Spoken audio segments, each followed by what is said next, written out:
হাসিনার call record ফাঁস, এটা ট্রেলার মাত্র, অনেক কিছু এখনও বাকি আছে।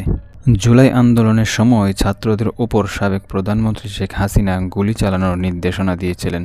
সম্প্রতি এমন নির্দেশনার একটি অডিও কল যাচাই করে বিষয়টি প্রকাশ্যে আনেন ব্রিটিশ গণমাধ্যম বিবিসি।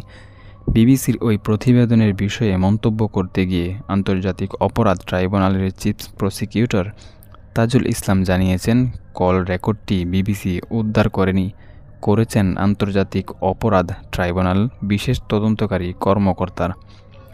বুধবার নিজের ভেরিফাইড ফেসবুক প্রোফাইল থেকে এক পোস্টে তাজুল ইসলাম এমন দাবি করেন।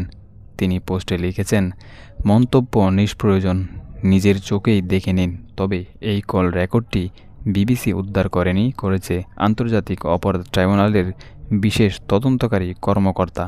এটা ট্রেলার মাত্র, এখনও অনেক কিছু বাকি আছে। নিত্য নতুন নিউজ আপডেটগুলো পেতে চ্যানেলটি সাবস্ক্রাইব করে পাশে থাকা বেল আইকনটি অন করে দিন। সবাই ভালো থাকুন, সুস্থ থাকুন, আল্লাহ হাফেজ।